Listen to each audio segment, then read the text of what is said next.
Halo semuanya, kenalin nama aku Hilmi Ulituha, biasa dipanggil Hilmi. Aku merupakan mahasiswa ITS jurusan Manajemen Bisnis angkatan 2025. Pertama-tama aku ingin mengucapkan terima kasih yang sebesar-besarnya kepada tim masuk PTN yang telah menghubungi aku dan memberikan kesempatan untuk aku berbagi cerita tentang perjalanan aku menuju PTN.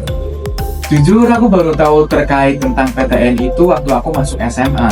Dari kecil aku nggak kepikiran sama sekali buat masuk kuliah karena faktor ekonomi dan latar belakang keluarga aku yang sederhana. Aku anak pertama dan alhamdulillah Allah kasih jalan aku diizinkan untuk menempuh pendidikan tinggi. Bahkan qadarallahnya juga aku dikasih beasiswa full sampai lulus nanti.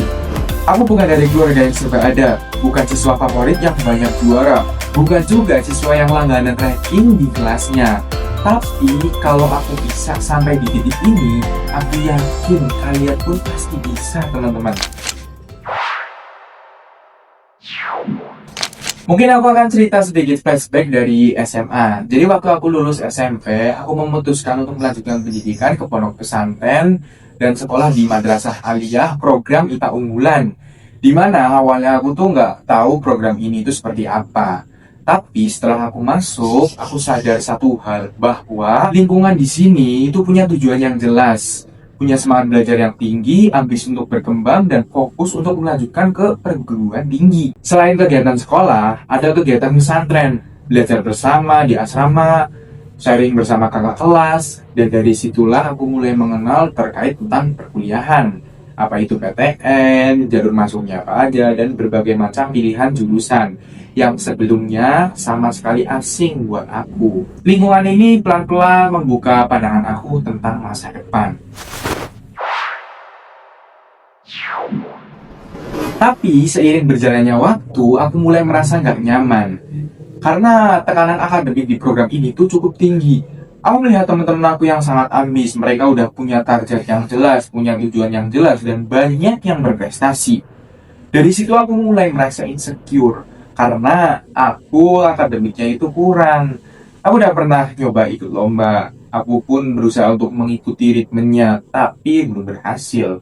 Dan di titik itu aku mulai bertanya kepada diri aku sendiri, sebenarnya passion aku itu di mana?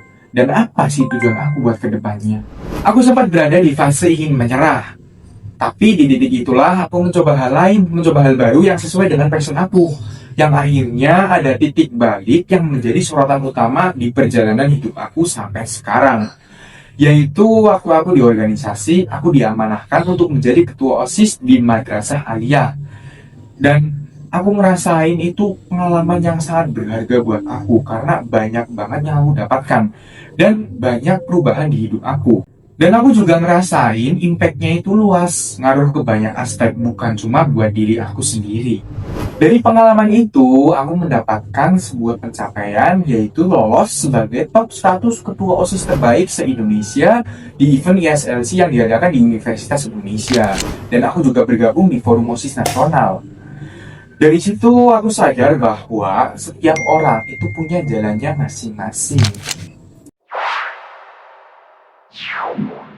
Perjalanan masuk ke PTN juga banyak kegagalan yang aku alami. Aku coba jalur masuk SPAN PTKIN, aku juga apply jalur SNBP di salah satu kampus top 5 di Indonesia, tapi belum berhasil juga. Yang akhirnya aku fokus buat UTBK. Aku belajar mandiri tanpa bimbel, aku belajar lewat YouTube, lewat TikTok, dan platform yang lain. Nah, di UTBK aku juga gagal, teman-teman. Capek, pasti. Tapi buat menyerah itu bukan solusi. Mungkin dari kegagalan aku di UTBK, aku pengen kasih sedikit tips strategi belajar buat kalian, biar kalian bisa meminimalisir kegagalan di UTBK. Nah, menurut aku, itu kalian fokus aja di pembawaan nilai di jurusan yang kalian ambil. Banyakin latihan soal, banyakin try out, tapi jangan cuma ngerjain. Evaluasi bagian mana yang belum kalian kuasai, dan dari situ kalian belajar lagi, latihan soal lagi, banyakin try out. Dan yang terpenting itu satu, teman-teman, konsisten. Karena aku merasa di UTBK gagal itu karena aku kurang evaluasi dan nggak konsisten. Nggak berhenti sampai di UTBK, aku juga nyoba jalur lain yaitu jalur ketua OSIS IPB University. Tapi masih belum dikasih jalan juga di jalur tersebut. Lagi-lagi dan lagi aku belum diizinkan, belum dikasih jalan untuk berhasil. Sempat ingin memutuskan untuk ambil gap year karena melihat kondisi orang tua yang tidak memungkinkan aku ambil jalur mandiri. Tapi waktu itu ada kakak kelas aku yang ngasih informasi bahwasanya ada jalur mandiri yang bisa tanpa uang pangkal, bisa dapat UKT paling rendah, pendaftarnya gratis dan tanpa tes. Yaitu jalur mandiri beasiswa Institut Teknologi 10 November. Aku coba apply jalur ini dan jalur mandiri ini itu hanya mencantumkan nilai, sertifikat, dan motivation letter. Dan akhirnya aku lolos di jalur mandiri beasiswa Institut Teknologi 10 November di jurusan Manajemen Bisnis. Dari semua proses ini, aku belajar bahwasanya kita itu nggak pernah tahu sukses kita itu lewat mana dan kapan waktunya datang. Jadi jangan sampai berhenti hanya karena kita gagal di satu jalan. Karena nggak cukup buat ngandelin cuma satu jalan doang.